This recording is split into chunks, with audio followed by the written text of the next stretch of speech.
So the CNN Beijing bureau just spent a week reporting in the western Chinese province of Xinjiang, and it's not an easy place to do journalism. So we wanted to show you a little bit of what we went through, but I think more importantly, tell you why that matters. Xinjiang is the province where the US says China has detained up to 2 million people, nearly all Muslims, in camps over the last few years. Activists say Beijing has done that to try and eliminate Islam within its borders, and ex-detainees have told CNN they were tortured inside while undergoing political indoctrination. China denies that and says these camps aren't prisons, but voluntary vocational training centers that are being used to not eliminate Islam, only Islamic extremism.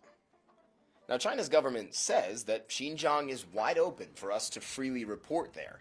Maybe in theory, but in reality, that's just not true. For example, upon landing there, our welcome gift was a government tail.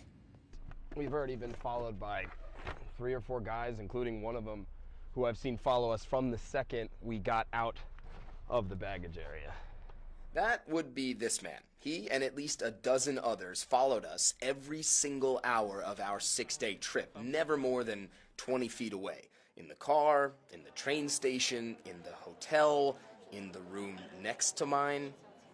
So it's a bit of an odd feeling to be in your hotel room at 1 in the morning and knowing that on the other side of this connecting door, which leads to the room next door to mine, there's at least 3, 4 of the guys who have been following us around over the past couple days. It felt like intimidation tactics. They wanted us to know that we were being followed. And then, of course, there were the uniformed cops that showed up at odd hours. We should check your passport and visa. It's almost 1 a.m. Yes. Also, I know, but I was sleeping. It just seems unnecessary. I'm sorry to bother you. Okay. Sorry. Okay. So, this is what happens when you do journalism in Xinjiang. I've lived here for nearly 4 years, and I've watched as things have gotten tougher and tougher for foreign journalists on all types of different stories. Xinjiang is probably just the most extreme example. But beyond just being followed, there were the more obvious attempts to try and make sure that we saw nothing they didn't want us to.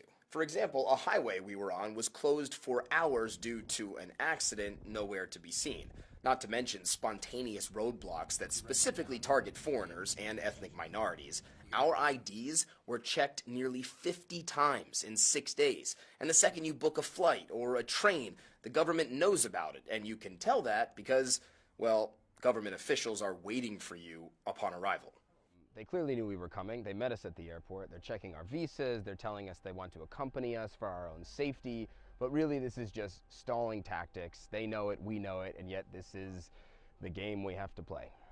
China's Ministry of Foreign Affairs say they don't know anything about the harassment we faced, but said Xinjiang is, quote, open and hospitable. The constant tails, the constant harassment, the constant delays, they're more than just inconvenient. They are specific tactics China's government has employed for a long time to prevent journalists from doing their jobs. But in the last few years, there is broad agreement in the foreign journalism community here that it's gotten worse, nowhere more so than Xinjiang. The end result is that it's nearly impossible to freely report on the hundreds of thousands of people that are likely languishing in camps right now, and that means that the rest of the world can't really see what's going on there. This is one of the biggest human rights stories on Earth, and as we saw firsthand, China is actively trying to cover it up.